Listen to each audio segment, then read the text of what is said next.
Fala pessoal, bom dia! Vamos para mais um giro de mercado. Hoje, dia 1º de fevereiro, janeiro, que demorou 3 anos para terminar, né? Nós tivemos aí o encerramento do mês, né? E encerramos o mês com uma super quarta, né? Nós tivemos a decisão da política monetária nos Estados Unidos e a decisão da política monetária aqui no Brasil. Lá nos Estados Unidos, a taxa de juros ficou inalterada. Eu já vou mencionar aqui o que foi que trouxe de novidade ou não ali depois da fala do Powell, né, na parte ali de perguntas e respostas. E um outro ponto, aqui na nossa Selic, nós tivemos aquela nossa redução que já está contratada de 50 base points e sofreu ali algumas questões que a galera acabou criticando um pouco mais, certo? Mas antes vamos falar aqui rapidamente dos destaques da noite, né, que nós tivemos aí uma série de indicadores que saíram. Nós tivemos PMI na China, nós tivemos também PMI lá na Alemanha e nós tivemos aí uma série de balanços, né? Então vamos começar aí com o Deutsche Bank, né, que é um dos maiores bancos ali na Alemanha, né? Ele lucrou menos no quarto trimestre, mas só que elevou a parte de dividendos, né? O que seriam os dividendos? Seria a parte do lucro que vai ser remunerado cada acionista, né? Esse lucro ele é remunerado por ação, por quantidade de ações. Por isso que a gente, quando olha o mercado caindo, a galera não olha muito patrimônio, só olha a quantidade de ações, porque quanto mais ações do banco ou da empresa você tem, maior será o seu dividendo, beleza? Bom, e anunciou também recompra de ação, o que faz com que entre força compradora, isso pode elevar a cotação do ativo, então isso acaba animando os investidores, porque quem comprou ali, vamos botar um exemplo, a 10 euros, vamos botar assim, uma ação do Deutsche Bank, não sei quanto está valendo hoje, então se tem uma recompra de ações, dependendo do valor da compra da recompra de ações, isso pode fazer com que a ação vá para 12, 15 euros, beleza? Então aí a galera acaba lucrando com a valorização patrimonial. Show? Bom, PNB Paribas também frustra em lucros e receitas no quarto trimestre e anuncia recompra de ações. A galera está querendo recomprar ações. Mesma coisa que lá na China, né, as autoridades estão fazendo, que é proibindo a venda, a descoberta de alguns ativos, e entrou ali com um pacotaço, né, para recomprar ali as ações que apanharam bastante, né? ING também teve lucro e receitas abaixo da expectativa do quarto trimestre, então teve um lucro aí de 1,5 bilhões de euros no quarto trimestre, 43% maior do que o ganho apurado no mesmo intervalo de 2022. De acordo com o balanço divulgado nesta quinta-feira, o resultado, porém, ficou levemente abaixo do consenso que a galera estava esperando. Aí vem aquilo, por que eu falei justamente da ING? Porque assim, teve 43% de ganho frente ao ano anterior. Ou seja, foi excelente. Mas o mercado estava esperando um pouco a mais, certo? Então essa questão da expectativa que o mercado quer, não adianta, o mercado nunca vai acertar na mosca, certo? Então, muita atenção quando você vai operar pela questão da expectativa do mercado. Faça os seus cálculos nos fundamentos. Teve crescimento, o preço segue o lucro, sempre. Shell lucra mais que o esperado, então excelente, a ação está subindo aí 1,3%.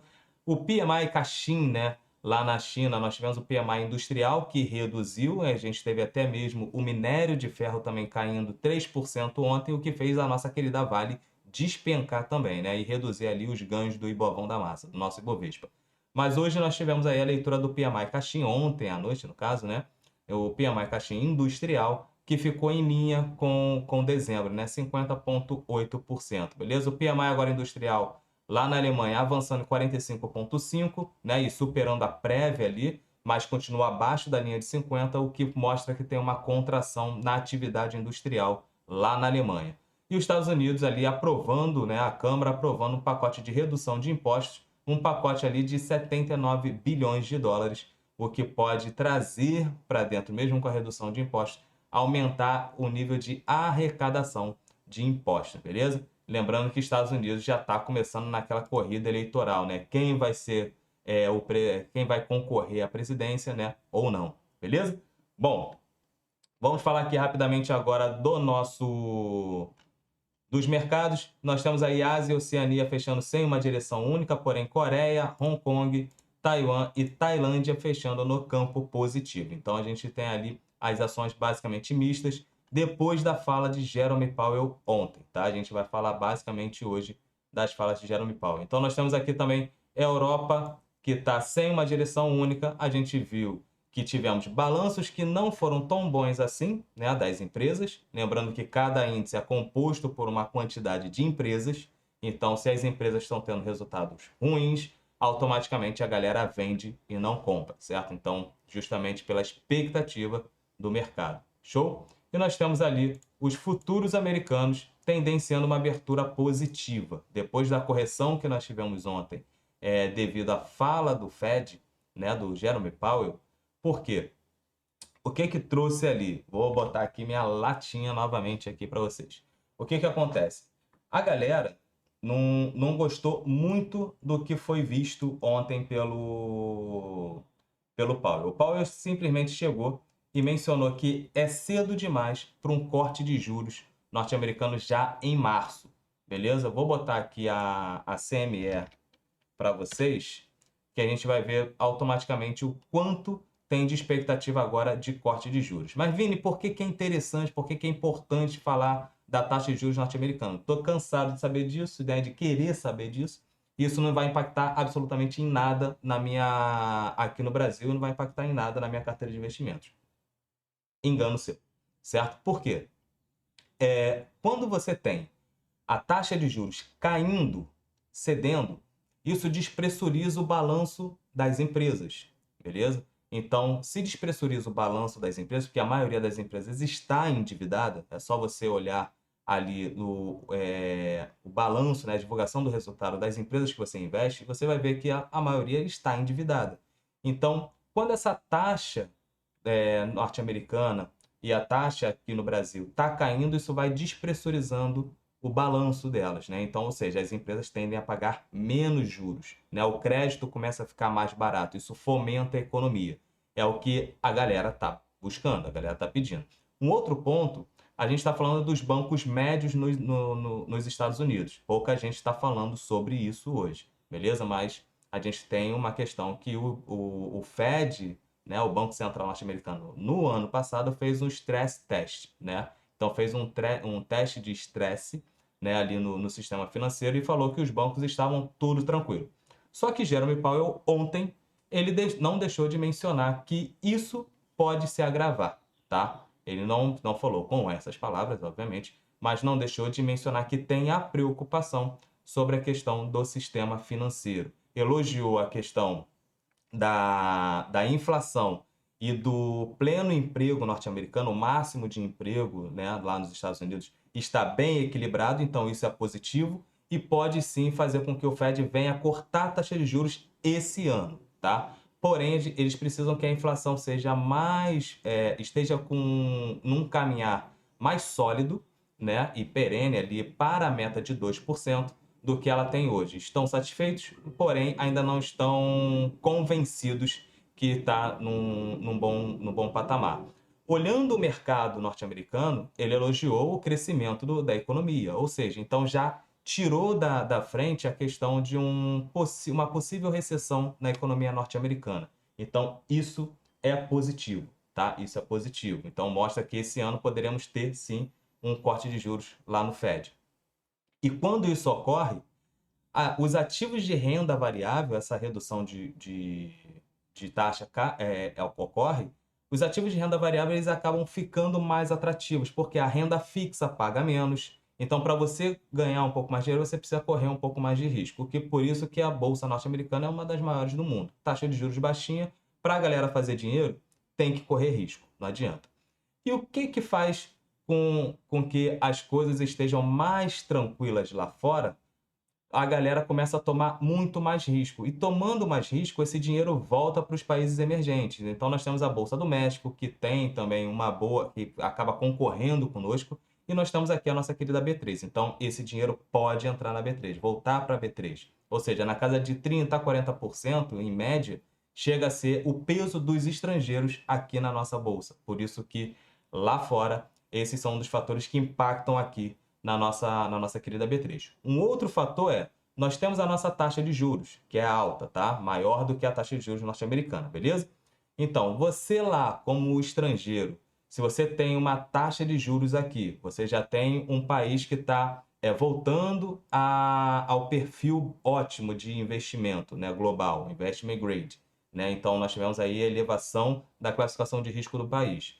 Trazer dólar para cá e ter um carrego de juros nesse dólar, né, e até mesmo ativos, né, relacionados a commodities que pode ter uma valorização, isso é positivo para a questão de diversificação de carteira. Né? Parte dessa carteira vai para um risco um pouco maior, né, para poder trazer aí uma rentabilidade melhor. Então, esse diferencial de juros no Brasil e o diferencial de juros norte-americano, se ele continua num ponto bom, traz mais dólar para dentro do país, beleza? Então, nós temos aqui a nossa taxa de juros que está caindo, a taxa de juros norte-americana está ficando aqui, está permanecendo alta. Se esse diferencial de juros baixar muito, o que pode fazer? Saída de mais divisas norte-americanas, beleza? Então, a galera acaba tomando mais dólar, dólar sobe, leva para lá e a nossa inflação acaba sendo pressionada por essa curva, beleza? Por isso que é importante você avaliar isso. Show? Vamos olhar aqui como é que ficou para março. Março, o corte de juros lá nos Estados Unidos já baixou aí para 35%, né? Uma expectativa de corte de juros. Em maio, a galera já está ali na casa de 62%. Nós tínhamos em maio 75% de expectativa de corte nos Estados Unidos, o que basicamente já jogou a água no chope. Vamos aguardar a ata do Fed, porque para ver o que está na ata e que não estava no discurso do presidente do Banco Central norte-americano e entender como vai ser as próximas reuniões, beleza? Bom, vamos agora aproveitar aqui já para falar do nosso Ibovão da Massa, 0,28% de alta, né? Então o Ibovespa que acabou subindo ontem, né? Teve uma breve, vamos botar assim, um breve dia de alegria, né? Chegou a ter uma variação muito interessante, chegou a fazer sua máxima lá em 129.500 pontos e fechou aos 127.700, nosso Ibovespa, beleza?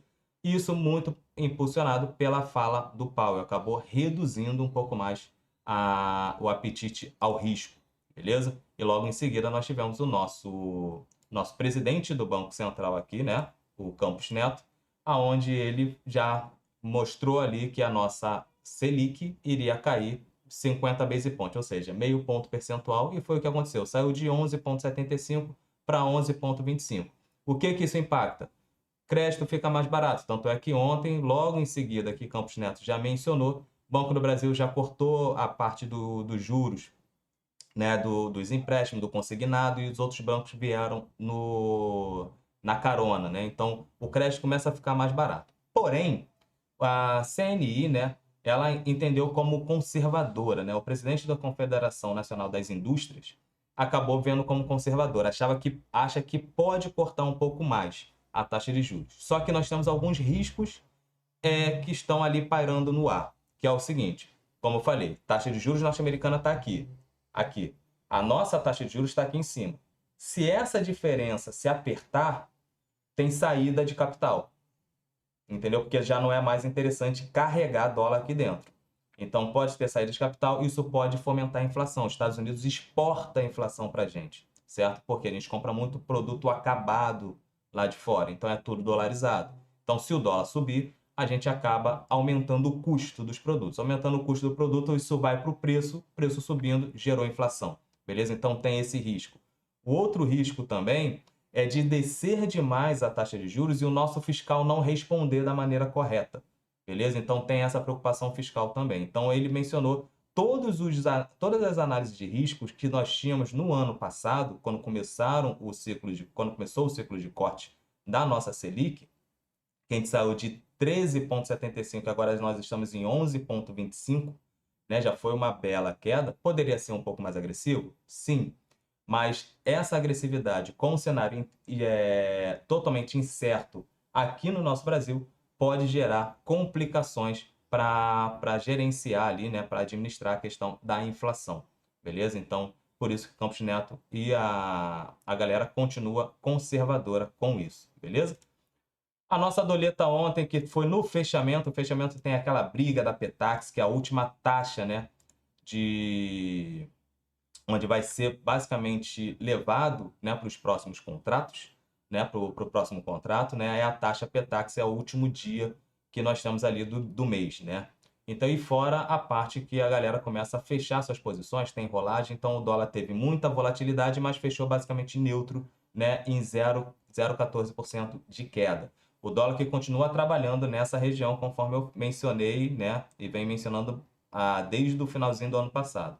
Vai ficar acima dos 4,90, né, e assim e abaixo aí dos 4,96. Ou seja, não tem cenário para ficar abaixo dos 4,80, como muita gente estava pensando que iria ficar no ano passado, e outras pessoas que estavam pensando que agora o dólar vai para cima dos R$ 5. Não tem cenário nem para um canto nem para o outro. O dólar está neutro porque as incertezas continuam pairando no ar, beleza? Bom, vamos falar aqui agora, vamos falar aqui agora de algumas empresas, né? Grupo Soma e o grupo e Arezo, né? Eles devem fazer aí uma fusão. Isso acabou caindo muito bem, né, para os mercados, né, para os investidores no mercado. Então a galera gostou, né? Então as duas empresas acabaram figurando numa das maiores altas ali, né?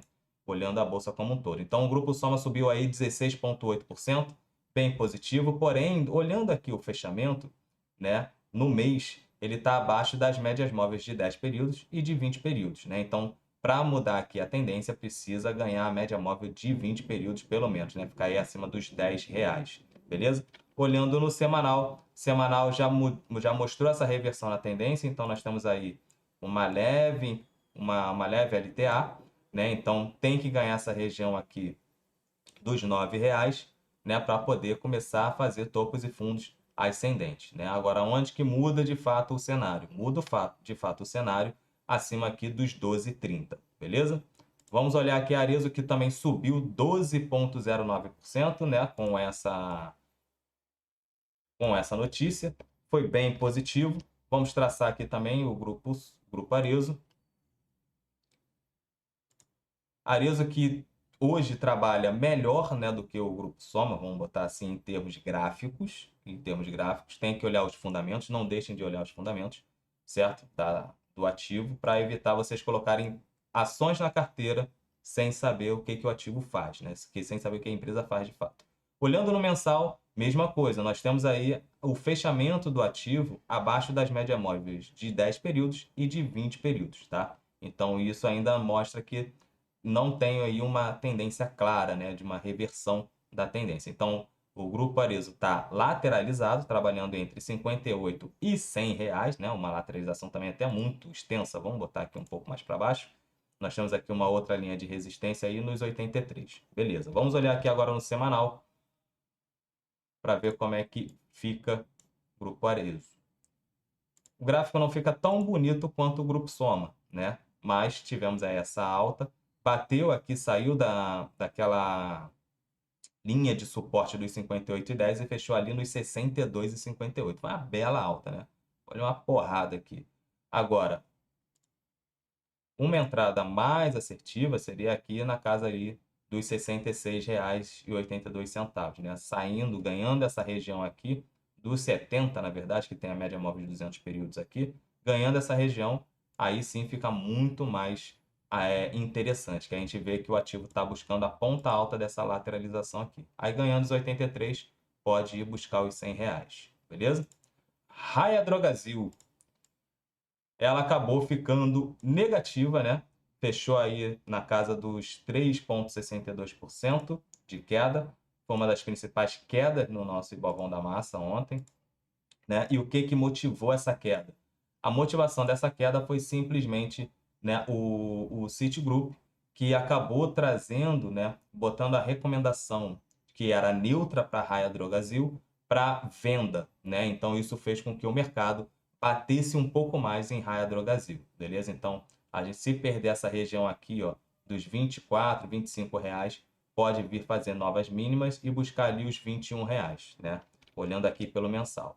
Pelo semanal, pode vir buscar aí, ó, a média móvel de 200 períodos, que está ali no 23 e 24, beleza? Então, mostrando aí queda clara na Raia Drogasil, beleza?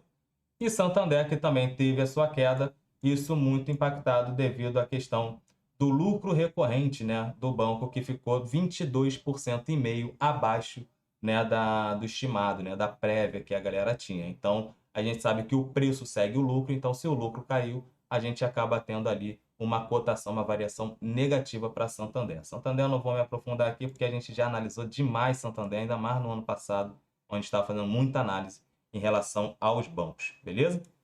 Bom, vamos falar aqui do calendário econômico para hoje. Então, hoje nós temos aí a decisão da taxa de juros lá na Inglaterra, né? O Banco Central inglês vai definir a sua taxa de juros e deve permanecer em alta. Ou seja, a taxa de juros no mundo já chegou no seu pico. A expectativa da galera é redução da taxa de juros por tudo isso que eu já mencionei no início da live aqui no Instagram e no início aqui do vídeo para vocês, beleza? Nós temos o índice de preço ao produtor, o famoso PPI, ou seja, a inflação ao produtor. Lembrando que inflação ao produtor, isso gera inflação também para a indústria, né? E gerando essa inflação ali para a indústria, vai ser repassada em termos de preço para o varejo e isso pode afetar a inflação, beleza? Então, é interessante, 9 da manhã sai a inflação ao produtor aqui no Brasil e o PMI industrial, como está a nossa atividade industrial. Se a indústria estiver produzindo muito, quer dizer que o varejo está vendendo e está fazendo pedido. Se está fazendo pedido, a galera está consumindo, isso é bom porque é crescimento econômico. E nós temos hoje pedidos iniciais de seguro-desemprego, tá? Aqui no Brasil. Então nós temos aí aqui no Brasil, ó, lá nos Estados Unidos, e o custo do trabalho, né, trimestral, e a produtividade não agrícola lá nos Estados Unidos. E logo em seguida, né, meio-dia, nós temos o PMI industrial, beleza? PMI industrial e o índice ISM de emprego no setor manufatureiro, tá? E lá na parte da noite, nós temos aí balança comercial aqui no nosso Brasilzão. E amanhã nós temos o famoso payroll, que é o principal indicador do mercado de trabalho norte-americano. Show? Bom, recados dados, muita atenção com o capital de vocês. Você que ainda não tem conta na XP, queira ser assessorado por nós aqui da Cashwise, né? É só clicar aqui na descrição do vídeo, tem um link de abertura de conta, não paga nada. E assim que entrar na base de clientes, nós entraremos em contato para fazer a nossa primeira reunião e montar a estratégia da sua carteira, porque não adianta simplesmente só falar de ativos, tá? A gente tem que montar uma estratégia que esteja em linha com os seus objetivos patrimoniais, beleza? Então, um forte abraço e até amanhã com mais giro de mercado. Valeu!